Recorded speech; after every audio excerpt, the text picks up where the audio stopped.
Hi everyone and welcome to the Life They Live podcast. I'm the host, Nina, and today I'm having a conversation with Urmi who's passionate about finance. If you don't know the podcast, in each episode a guest shares one of their passion to inspire us and show us how passions can help to overcome fears and simply live a more positive life. Urmi is Bengali by blood, Italian by birth, and Canadian by law, so she considers herself a global citizen. In this episode, she will explain how finance is perceived differently depending on the region you are from. One of her missions is to empower women, and she does so through her YouTube channel and through the many talks she gives, like the one on this podcast. Herself, she didn't know much about finance when she was a little girl, but she then went to university to study finance, and she now has been in the finance industry for 6 years. If you don't know how to manage your finances, or you're a student who just finished university and you don't know what type of career to choose, or if you simply want to plan your retirement, then make sure to listen to this episode as Urmi will share her tips with us, and she will also explain why she thinks it's important to invest in yourself. If you want to support the podcast, then of course make sure to leave a review and to follow me on social media such as Instagram at the life they live underscore podcast, and also to share the podcast. Thank you so much and enjoy this episode.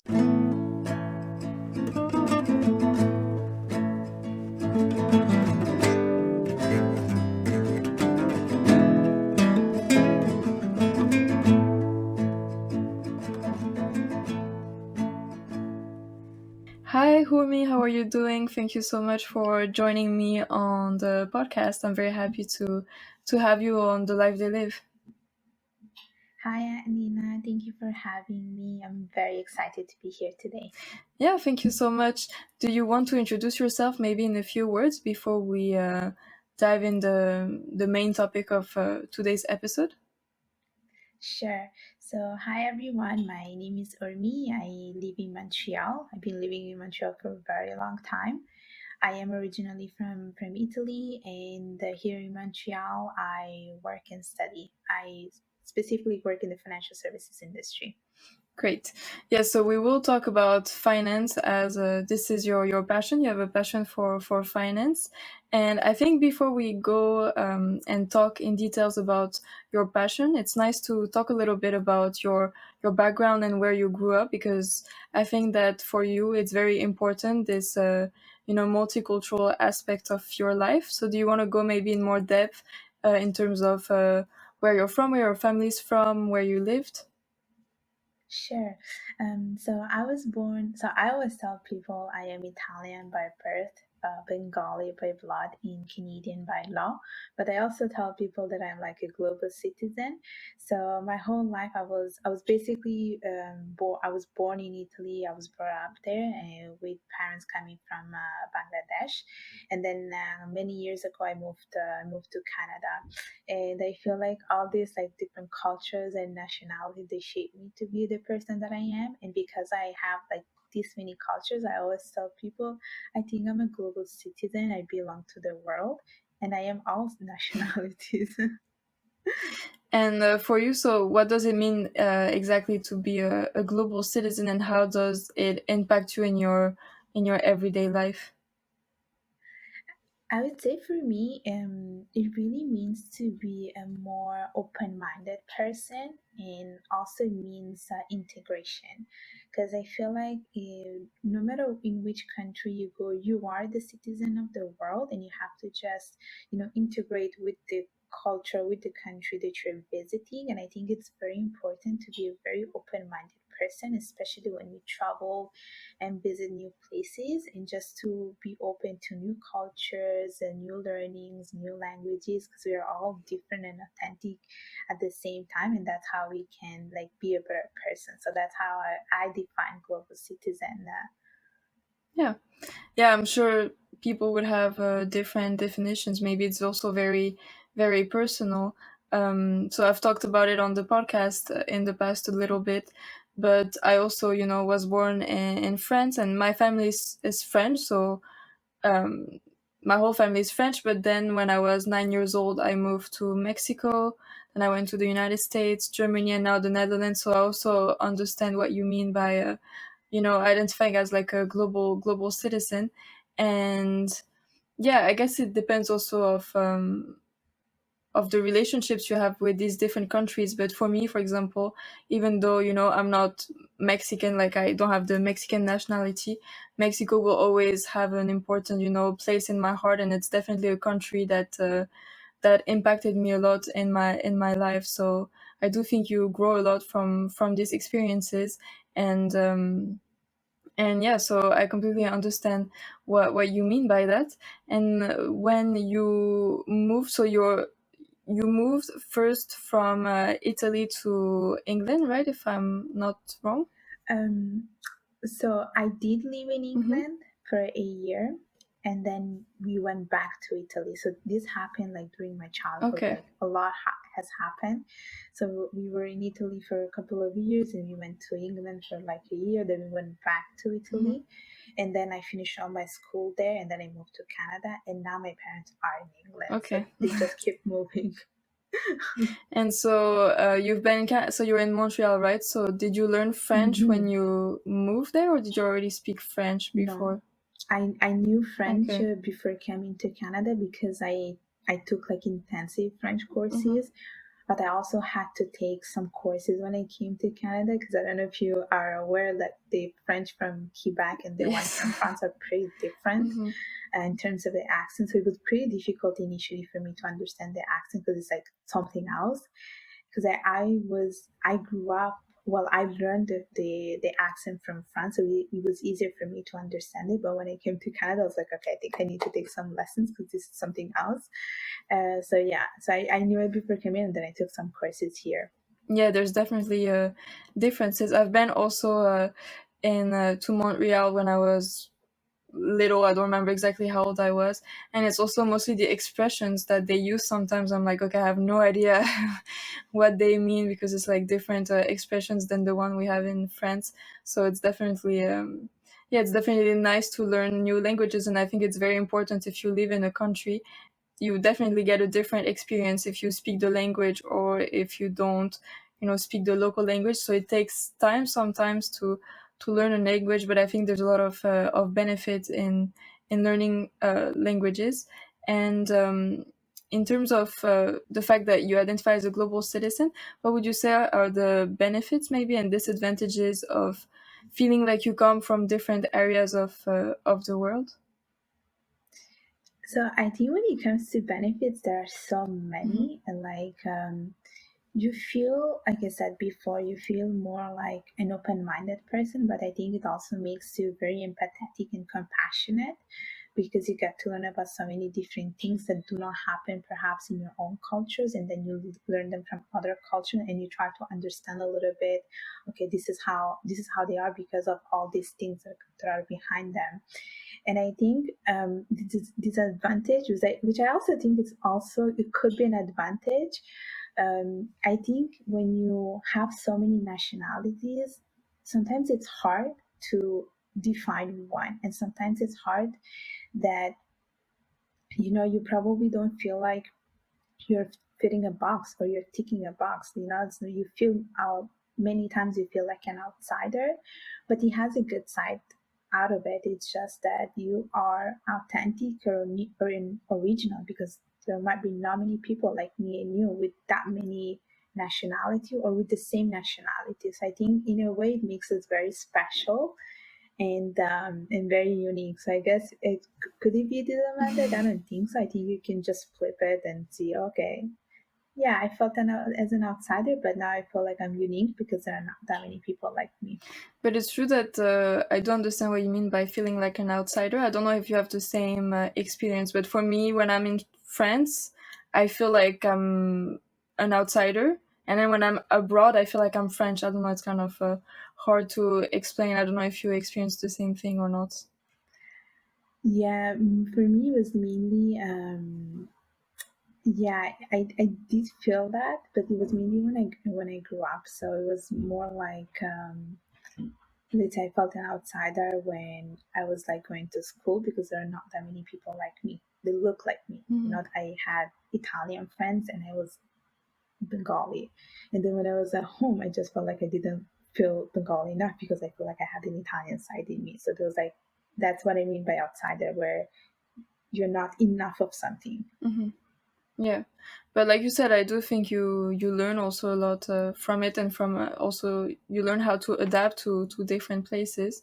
Like like me, for example, if I take my personal story, I moved to the Netherlands when I was 18, so it's still like quite young, and I moved to a country that I didn't speak Dutch. I didn't know, I didn't have family in the Netherlands, and for me I didn't experience it as like how can I say, like I feel like I adapted pretty easily, because I was like, okay, I have experience with living in a country where I don't speak the language. So for me now it's kind of a bonus if I'm in a country where I speak the language, because it's more normal for me to be like, oh yeah, I don't speak that language. So I think you learn how to adapt maybe more easily. Yeah, and I think like when I came to Canada, that's not how I felt. I actually felt like Canada was a very welcoming country, and in Canada, I did not have that feeling of being an outsider, because there are so many nationalities and there are so many people from different culture that you actually feel like you belong to something. Like it really feels like home. So it was different experience in Canada, because I think in Italy we don't have that many like immigrants. We do have, but when I grew up, it was very rare. So often I felt like I didn't belong to the whole Italian community. So that's where I just struggle a little bit also with my own identity. Okay, yeah, it's very interesting also that you can compare the different countries where you lived. And I was kind of wondering also, because like we mentioned at the beginning of the episode, you're passionate about finance. So before we talk more about how your passion grew and why you decided to work in the finance industry, are there differences you've perceived in terms of how individuals from Italy or Canada perceive finance, or like how they I don't really know how to phrase this, but like um, how they perceive finance, I guess, would be the best way to do it. Are they cultural differences that you have been able to observe? I've seen cultural differences in the South Asian culture, like the Bengali culture, the culture of my parents. Okay. This is where I've seen a lot of differences. It's just because, well, when it comes to like Canada or like Europe, I think it's pretty similar when it comes to like handling money and finances. But I think from a South Asian perspective, what I can tell you is that women usually are not handling the finances at home. It's usually the male figure that has to do it. So it's either your brother, your father, your husband who does that. That's where I saw the biggest difference. And women are never like taken into consideration for the biggest decision. They are just really like marginalized in that sense. And I think it's also because of the fact that women are just seen um, as having different responsibility in their life, rather than handling like all this other stuff at home. So this is where I've seen the difference, the biggest difference. And this is also why I have my own like blog where I talk about these things. So at least, we can educate women and we can, make them financially literate, and so that they can also like handling the money at home and it's not just the man. And did you already have this knowledge when you were a child, or like when did you start to see those differences? So when I grew up, it was the same thing with me. Like Mm-hmm. my dad never taught me about money. Like I knew nothing about it. And I just remember him saying 1 euro makes a huge difference. Mm-hmm. I just remember him saying that and it just stuck in my mind. And I never asked him about money. I just felt like it was a taboo topic, and I think it's still a taboo topic in many households. And I was always scared of asking about money. I was scared of asking him for money. He would give me like an allowance to just buy something for myself, but he never really taught me more about money. And I know that like he was living basically with three other women. It was my mom, my sister, and myself. And he was always him handling all the finances at home. And even from like when it comes to my mom, he never actually taught her about money, because it was just, there is such a like cultural barrier in that sense that it's only the man that has to do it. So this is where I just started to think about this since I was a kid. Okay. And then I was like, okay, I'm just gonna go to study finance eventually. Yeah, so it's interesting what you were saying about the fact that it was taboo. So I kind of wonder how your curiosity grew. Then did you start asking people around you, or like how did you go look for information when you were a child? No, No. no, actually, no. I never asked for information. Like I always took whatever they told me. Like if they said, okay, you're not handling the finances at home, or you really need to know about money, I would just agree with them. Mm-hmm. And as I grew older, so I went into like finance studies. I studied finance. I did an honors in finance. It was only later, like, and I'm talking when I was like 24, 25, that I was like, okay, I want to learn a little bit more about personal finance. And this is where I started to get a little bit more knowledgeable and educating myself a little bit more about the personal finance. So I started to like watch stuff on YouTube, read books, listen to a lot of podcasts, and also learn from other people that I have in my network. So it just came like really later on in life. All right. Yeah, but you went to study finance when you were 18, then at university, or how old were you when I was you? actually I was 20. 20, okay, because then I'm kind of wondering at 20 if you at the time didn't have so much knowledge when it comes to the finance industry, like what made you choose those studies? Was there still like a spark in you and you knew that you were going to find finance interesting, or how did it No, happen? no, it's actually pretty funny because finance was never my major, it was my minor. So my Okay. major was international business, Mm-hmm. and I took few classes, and after that I was like, I'm done with this. I don't like this subject. It was boring, it was not interesting. And then I took some finance classes, and that's what made me fall in love with the subject. Like I just really enjoyed going to my finance classes and listening to my teachers. And this is where I was like, oh, I really enjoy this. I'm gonna make it as my major. So this is where I started studying finance. I took many classes in finance to graduate, and then I think my grades really helped me to get into the honors program, and I wrote a thesis about art and wine investing. But I really enjoyed like studying finance. I would enjoy going to my exams and writing the exams. I was like, wow, this is so amazing. I remember I didn't want to graduate because I was so upset. I was like, oh my gosh, I'm never gonna learn this anywhere else. So for me, it was like I was really enjoying. I really love finance in general. I really Yeah, love it. I feel like that's quite rare. Like, I don't hear a lot of people saying that they're excited to go, write their exam, or they don't want to finish their studies. So, yeah, you must feel very, like, I don't know, grateful when you find studies that fit you so well, because, yeah, for Yeah, it's some people it's fulfilling. challenging to find what they like. Yeah, for sure. Hmm. Hmm. It's fulfilling. That's how I like to say it. Yeah, I can imagine that. That's great. And what aspects of financing did you find particularly um, interesting? So if we stay, because I'm sure then with the years you discovered more aspects of financing, but really when you started your studies, what grabbed your interest?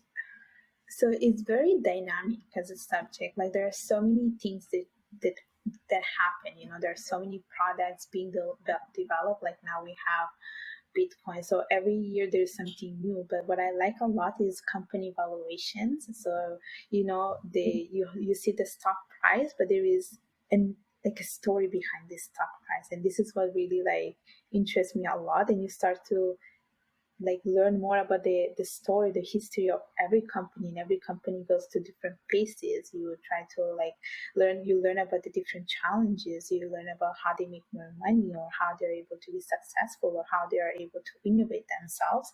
So because it's like so different, and every company has a different story, I think you're always like interested to learn more about it. And finance is always changing. There are so many things always happening in the financial system, even now, with the whole situation that is happening, like in other countries, you see how it impacts the whole global system. So it's very interesting because it's like all intertwined and interconnected, and everything depends on that.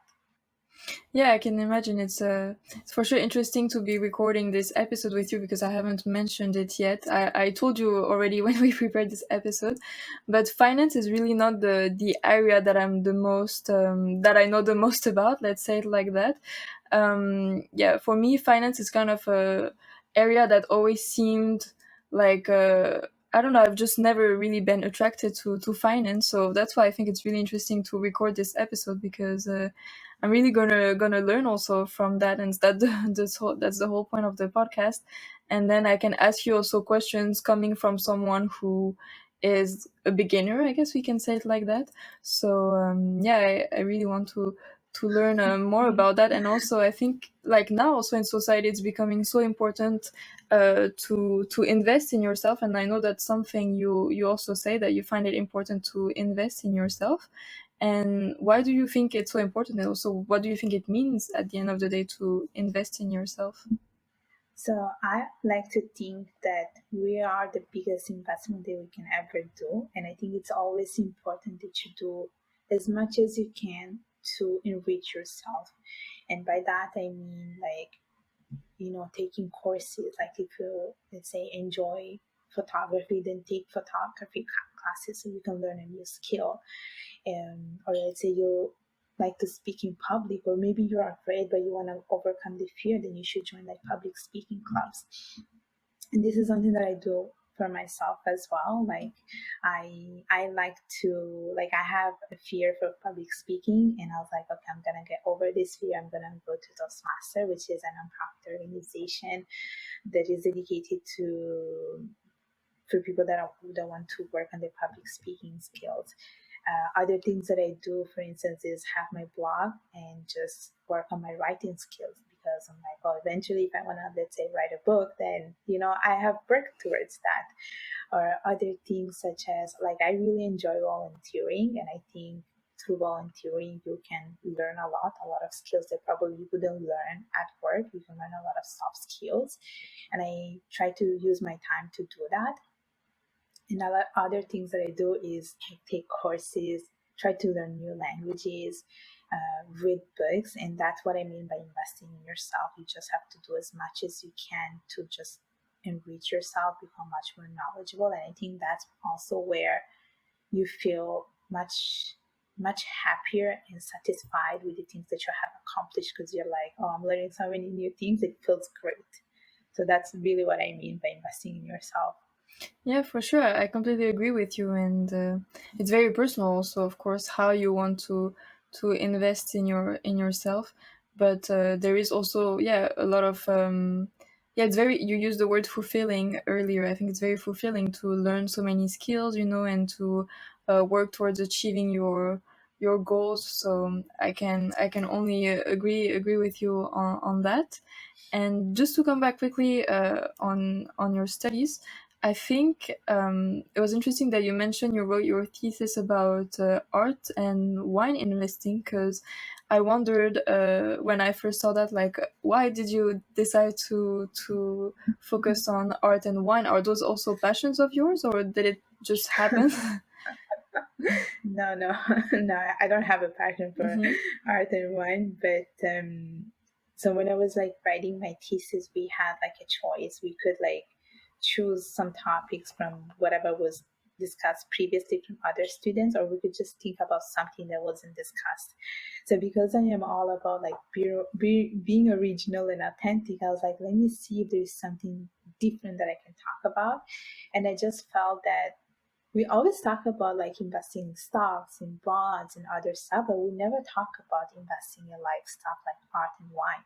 So I was like, I think this would be probably very interesting. So I did some research, and I was like, oh, I think not many students spoke about it. So you know what? I think I will be the first one to speak about art and wine investing. So that's how I ended up writing my thesis about that. and it was just really a study just to find out like how they perform in comparison to other assets, and if they could be a good assets, if they're good assets that you can use to diversify your portfolio and so forth. So I just wanted to do something a little bit different, and that's how I came up with Factor One. Yeah, and sometimes also when you write your thesis, like even though you have the choice, you can choose your topic, you kind of are kind of influenced based also on what you say, what has been done before, and what's new. I also had when I wrote my thesis, I had a very clear idea of what I wanted to do, but there was not enough research about it, so then diverted towards something very specific. So sometimes also when writing your thesis, what's nice is you can discover actually new topics, and then research more about a topic that was unfamiliar to you. So that's definitely interesting. And I mean, I just graduated. I just finished my bachelor, and I want to do a master actually starting in September. So I'm still in the student phase. So when preparing this episode, I thought I would really like to ask you a question for other students like me, because when you are a student or when you graduate, it's when you start slowly to become also financially independent or just independent in general, and it can be a hard stage of your life because you have so many options of studies, of like work careers, and you don't really know okay where you're going to go, and it feels like sometimes you have a lot of pressure. It's kind of okay, if I choose Mhm. this master then I'm going this way, and there's no coming back. It kind of feels like that sometimes.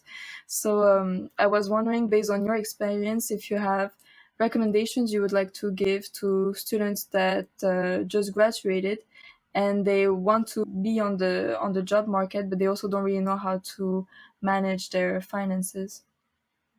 Okay, so to tackle like part of your questions, Mm-hmm. basically, some of the tips that I would give to students that graduating and they do not know how to navigate the job market. I think when you're a student, it's very important that you like use career advisors that you have most probably in your university.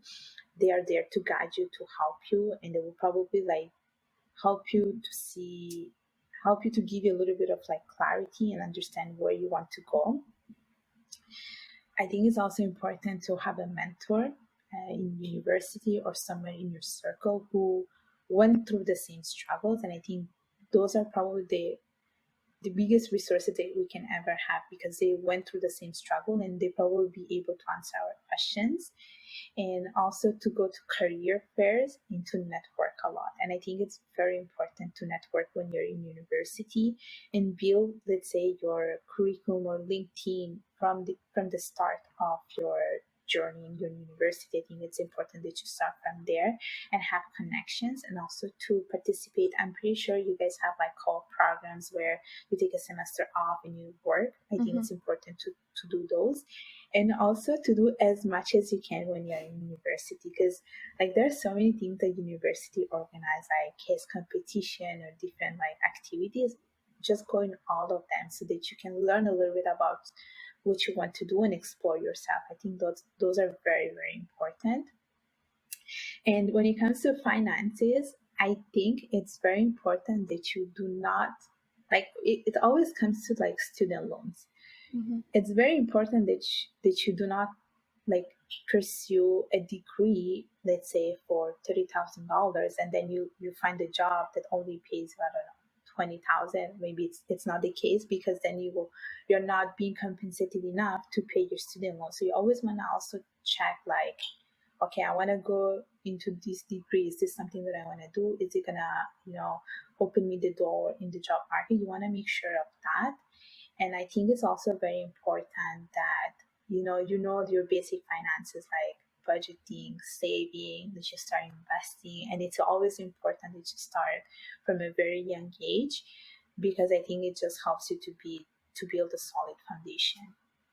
Yeah, I agree with you that it's important to have this knowledge. Unfortunately, it's not something you really taught at school. Like in high school, for example, I was never taught about that. And then if you don't choose a bachelor or a master that is in that sector, then you're also not really thought about that. So I do agree with you, but it's true that if you don't choose a study that's related to finance, then you kind of have to go get the information yourself. It's not something you really taught at so much at school, unfortunately.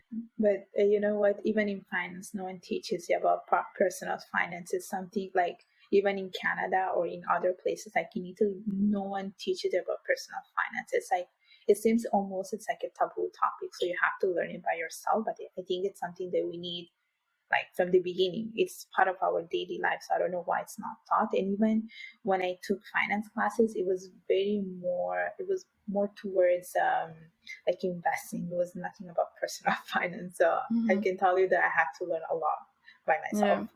Yeah, yeah. It's almost like it's always oriented to like your career, I guess we could say, but not really your, like you said, personal Mm-hmm. finances. So Yeah, yeah, it would definitely be great if already in high school there was more courses about that, because at the end of the day it's something that we're all kind of concerned with. So yeah. exactly. And what would you recommend, which platforms could people use to learn more about how to manage their personal finances? I watch few YouTube videos, Mm-hmm. and there is this girl that I really like. Her name is Rose Han. So her channel is called Investing with Rose, and she's pretty good. She's like she was a finance student. She worked in Wall Street, and then she decided to quit her 9 to 5 job and start her own thing. So she talks a lot about personal finance. She gives like recommendations. She teaches you about stocks. She teaches you about budgeting and saving. And I think I like the way she approaches things because it's very simplified, so anyone can learn, and she makes it really easy. All right.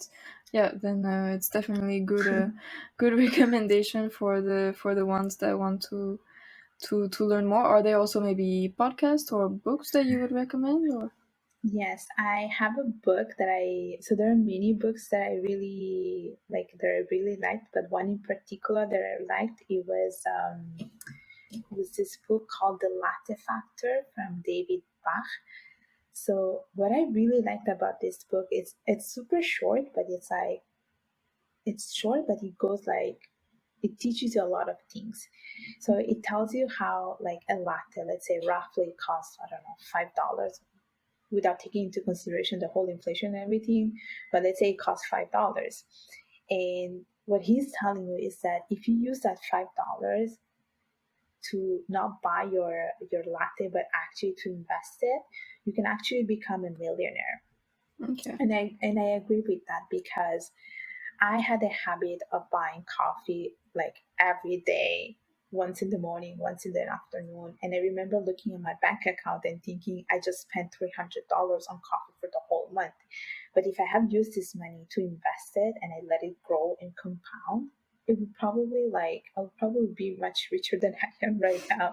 So it just teaches you how simple actions like don't buy coffee every day, but use it to invest in can actually give you the financial freedom that you're looking for.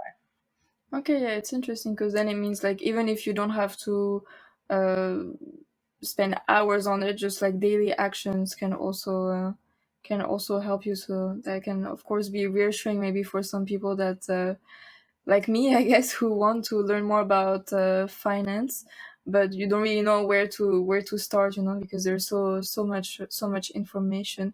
Would you have maybe advice also for yeah, the ones that want to start managing their finances, but they find it more like a core, like a burden, more than and they don't really know where to start with, like investing, for example. So I think if it's your first time, I think it's always very important that you always educate yourself and do all the researches. And I know it can be really overwhelming, but there are like courses out there. Like there are so many financial coaches right now, and you can just like try to Google one and try to buy their courses because they're pretty good. YouTube is a very good like resource to learn more about like budgeting and saving. You just have to choose the right person. Like the one I told you, Investing with Rose, she's pretty good. Mhm. And I think when it comes to like when it comes, for example, with budgeting, and I know that it can be a little bit hectic and too much sometimes. I think it just has to start with a simple action of having, let's say, an Excel file, and you just list out like, this is how much I'm making, this is how much I'm getting every time, and these are all the expenses, and just to see like, okay, am I getting enough to cover all my expenses, or am I getting enough to save a little bit more? Because I think it's important to, like, you always want to make sure that you're covering all your liabilities and all the expenses that you have, but also to make sure that you have enough that you can use to save for emergency, and to have a little bit for retirement, and to have a little bit with investing. And it doesn't have to be big amount, it just has to be like a little portion of whatever you can afford. And I think that's very, very important. And I always tell people, like, especially students, they don't care about retirement because they're like, oh, I'm still a student, I have my whole life before I'm going to retire. But I think it's very important that you start thinking about retirement at an early age, because of the whole, power of compounding. Your money gets compounded every year, and it grows at the much more exponential rate. So it's important that you start as soon as possible. And to be rich, it's really not about, like, yes, you do need the tools, you do need the money, but it's also about your mindset. Like, if you tell yourself, okay, I want to have this much by this year, you just have to have that mindset where you tell yourself, okay, this is what I want to do, and you build that foundation, and you just start taking little actions from there on, how can I achieve this, or what can I do to make it a little bit better. And it's also about self-discipline too. Yeah, I completely agree with you. It's funny, when you were talking about retirement, I was thinking actually the same as what you just said, that so for some people it seems so far, but then, like, you have to already think about it at an early age. Now we're talking about finances, but I study public health, and I have a strong interest in aging, and also with health, for example. You have to think about your health when you're young, and it's not something you start thinking about later. Of course, you can take care of your health your entire life, but sometimes people, they have kind of the mentality that it's so far away, so we don't have to think about it. But I think in that sense, health and finance, they are related. Yeah, so Mm-hmm. I completely agree with you. And you talked a little bit about savings. So again, I'm not an expert on that, but do you want to share maybe your opinion in terms of savings, and cryptocurrency also, that's becoming more, that expanding more? Uh, what do you think is the best way to save, I guess, now in 2022? Okay, I think when it comes to saving, so I think when it comes to saving, there are so many things that you can do. I think first things first, like, pay yourself first every time you get your paycheck, and use that money to put it into your retirement account, or to put it into your investment account, or to just put it in your emergency account.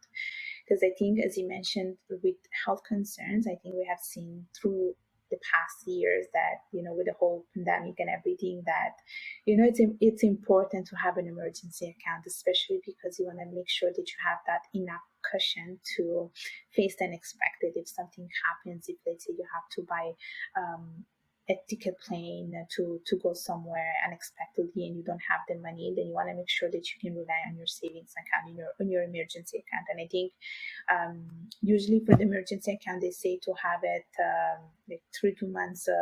It should cover 3 to 6 months of your expenses, and it should be there as your cushion. The same with investing. I think it's always important to start from an early age. And I think if you're not familiar with investing, you should always ask for advice from financial advisors. And I think the easiest way to get into the market is through stock investing. And I think a lot of people feel like investing into the stock market is for the rich, or it's a place where you just gamble or you lose money. But I think this is where people are wrong. This is the wrong mentality. These are just myths, because history has shown that the stock market has always recovered and has generated like 10% like return. So usually you want to make sure, so usually, like, stock market is not a place for gamblers. It's a place for anyone. It's the easiest way for you to build wealth.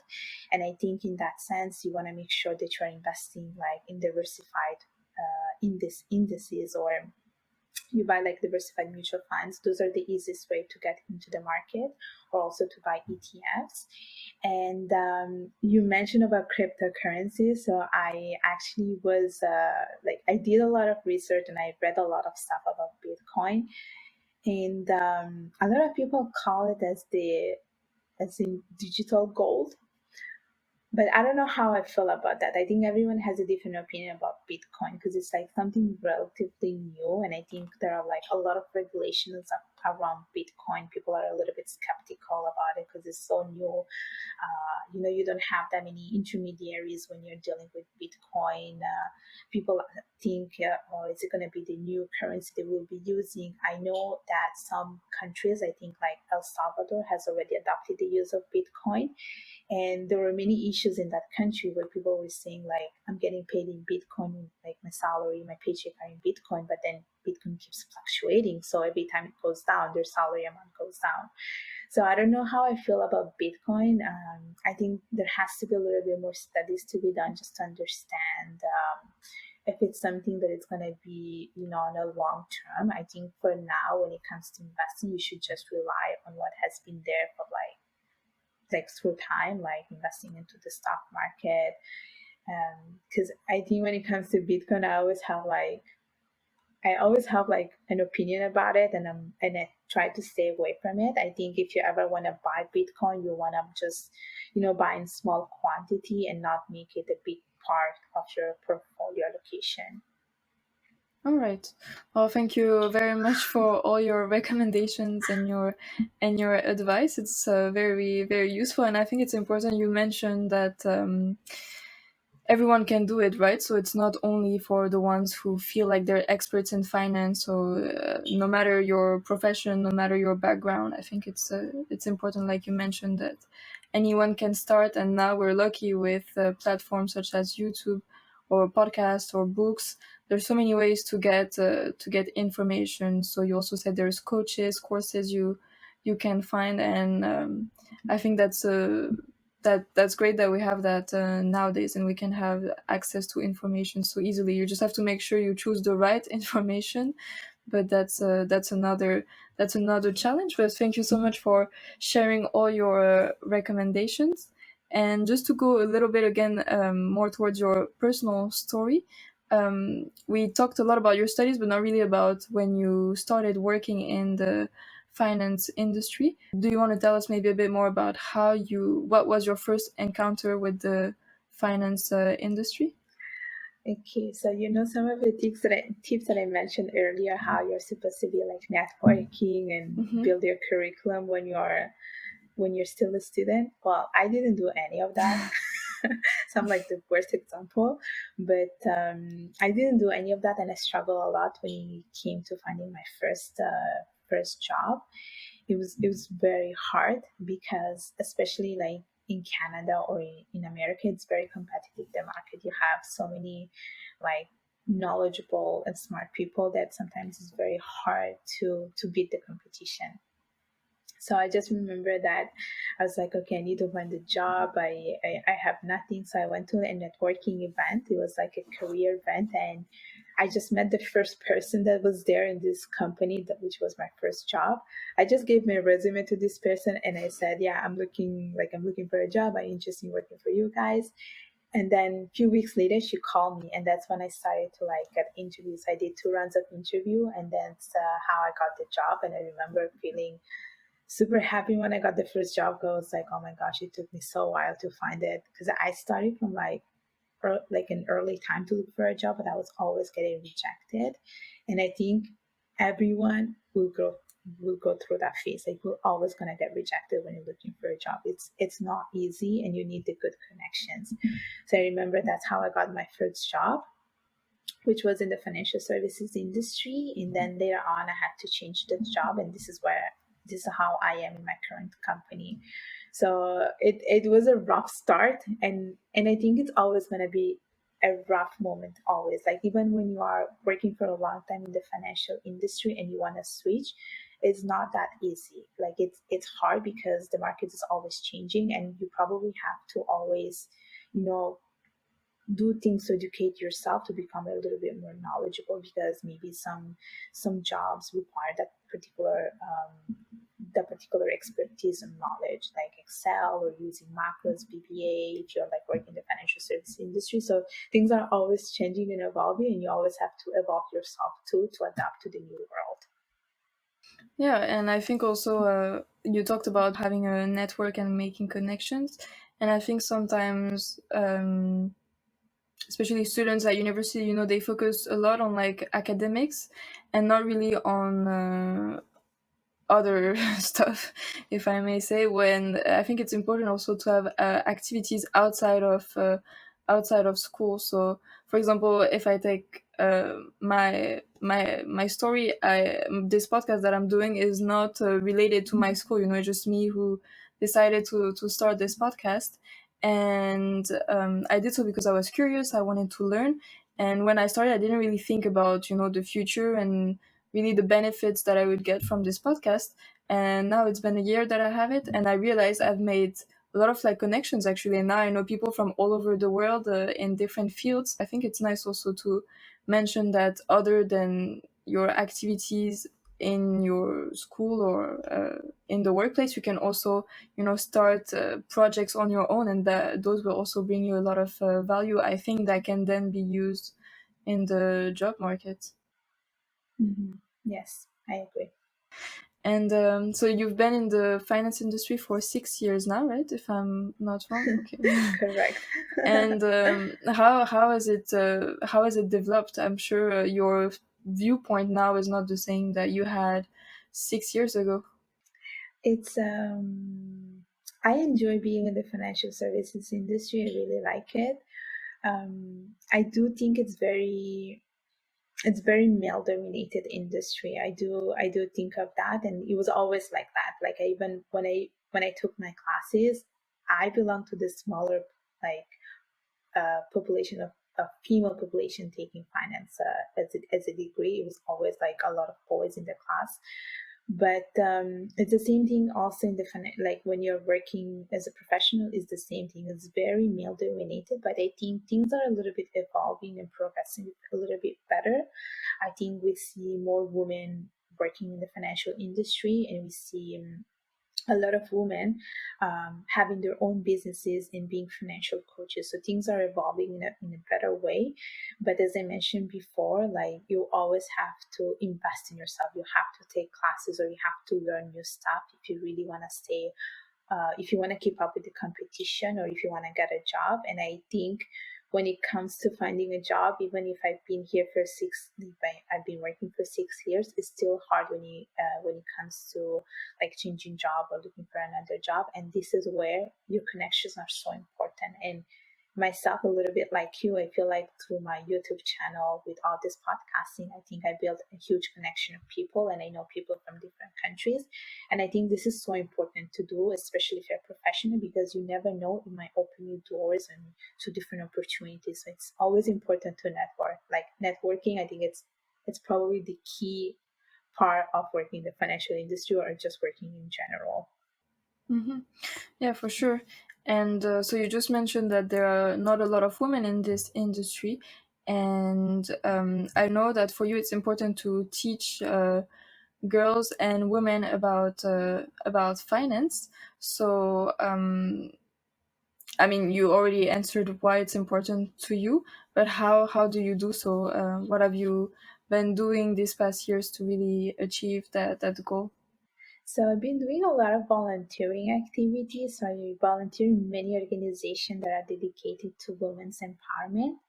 And that's where, for instance, maybe I'm a mentor, or maybe I'm like a financial coach, and usually we're like paired up with someone, and that's how I teach like more about personal finance to different people. And usually these are like girls or women.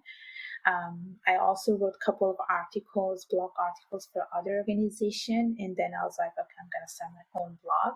And in my blog, I try to be a little bit more personal, so people can actually relate to me and like understand a little bit more about me and how I can help them. And in my blog, I actually also try to write more about finance or personal finance, so hopefully people can actually learn from it. So these are some of the ways that I've been using, and also going through podcasting, like through podcasts where if I talk about finance, I try to tell people how they can invest in themselves or how they can save, how they can invest into their market.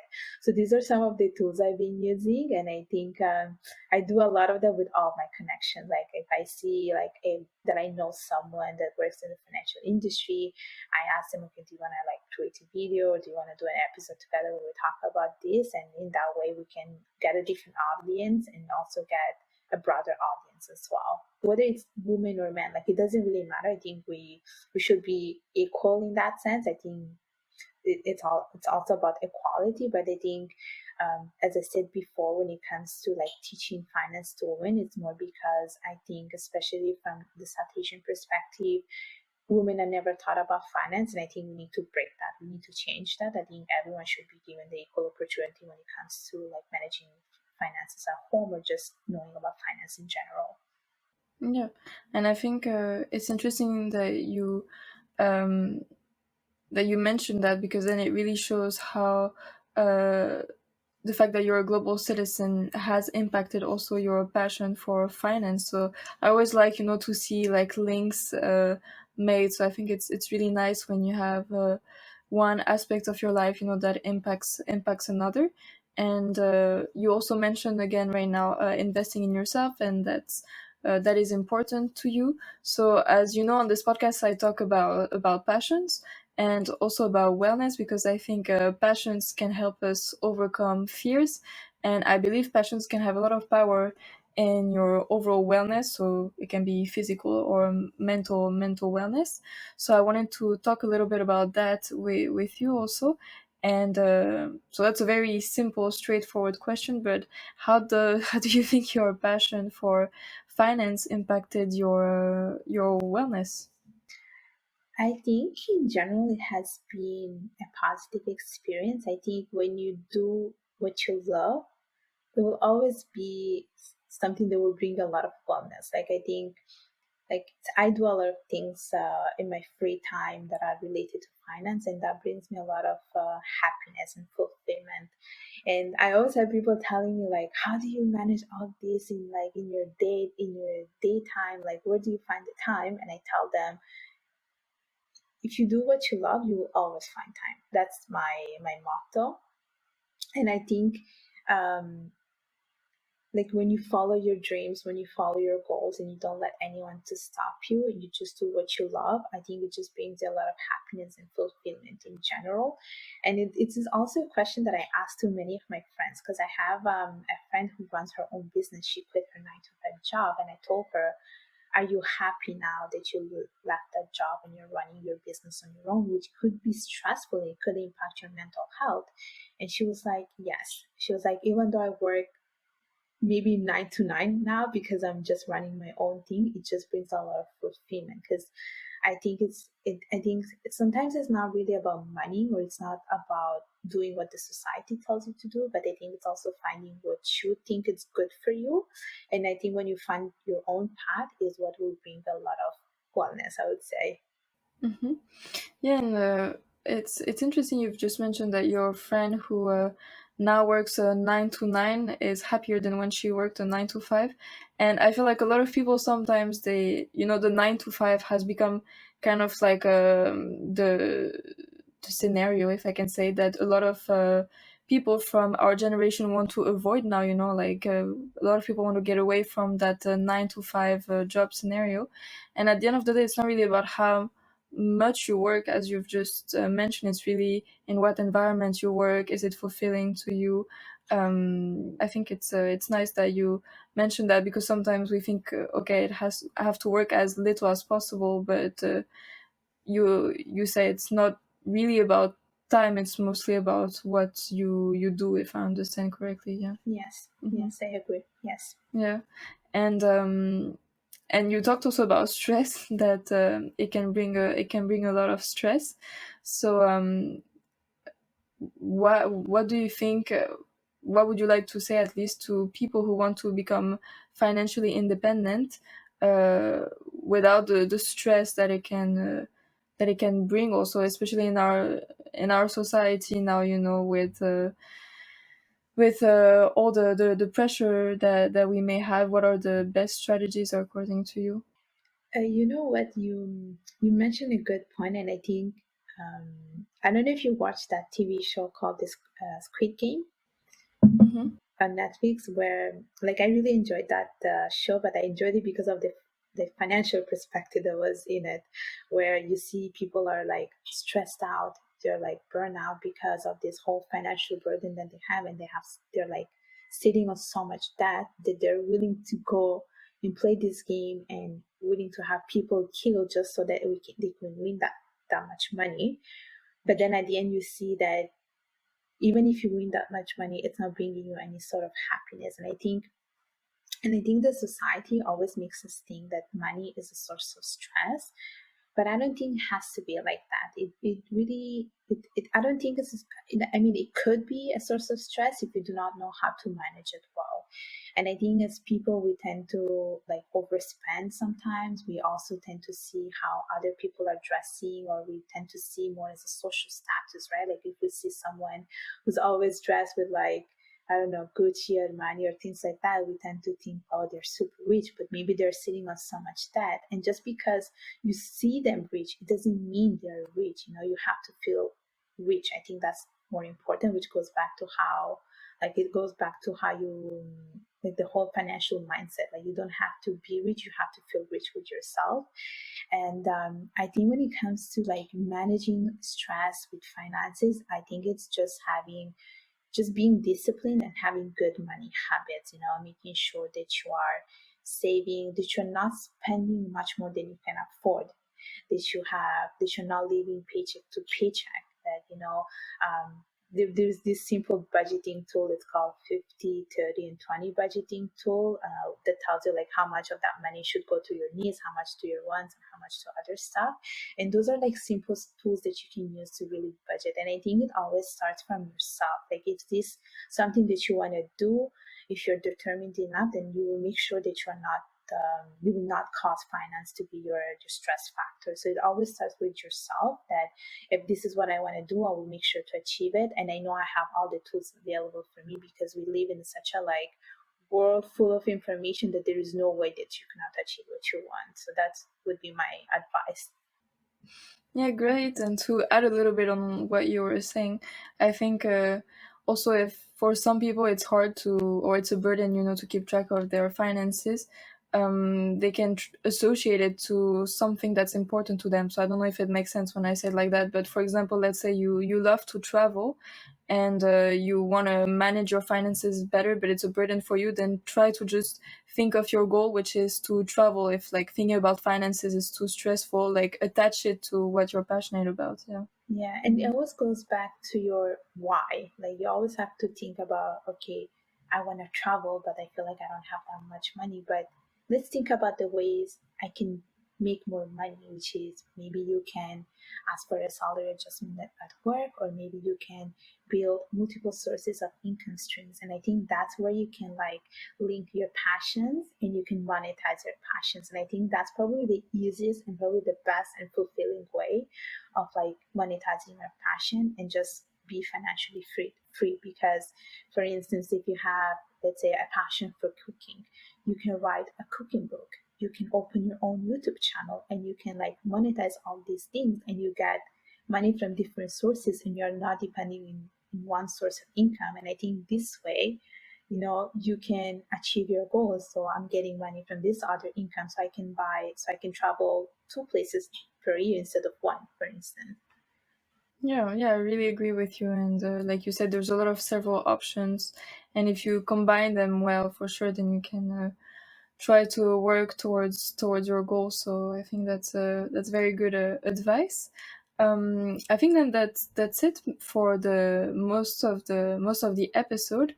We talked about the fact that you're a global citizen, also your experience in the finance industry, advice that you have for people that want to start, becoming more financially independent, and also what are the links between finance and wellness. So I think that was for sure very interesting. I want to give you the opportunity though to maybe if there's another point you want to bring, or if there's a last topic that you would like to bring up before we conclude this episode? Yeah, I just want to tell your audience to never stop learning. And I'm a big proponent of that. Like, I am someone who enjoys learning, even if I graduated from university. Like, I'm still learning nowadays, and I'm still studying in finance. I don't know if I told you, but I'm also pursuing a designation in finance. I didn't stop there. But something that I want to tell people is that there is never a stop to learning. Like, we can learn all our life, and this is something you should always do. Like, learn as much as you can, and just enrich yourself with so much knowledge and so much knowledge that we can have all around us. That's how you will be a better person, and that's how you will grow personally and professionally. Great. Yeah. Again, completely agree with you. I've said that several times in this episode. And if people want to learn more from you, where can they find you on social media? So I have a YouTube channel. It's called Urmi Hossain. So it's URMIHOSSAIN. That's my YouTube channel. And I also have a blog. It's called myways.ca. So this is where people can find me, or you can also find me on LinkedIn. Just type my name as I mentioned before. Yeah, and of course, all the information will be in the description, so it will be easy to find you anyways. Well, thank you so much, Omi, for this episode. I was very happy to talk to you, and we talked about learning. I definitely learned from this conversation, so that's always the most important part. I hope you were able to talk about all the topics that interest you. And again, I thank you so much for taking the time to talk to me and to my audience. Thank you. Thank you so much to everyone listening to this episode. Um, don't hesitate to follow the podcast on Instagram. It's the Life They Live _ podcast for more content. There will be more content about the topic of finances also on Instagram if you're curious. So make sure you're here also for the next episode coming in 2 weeks. Bye.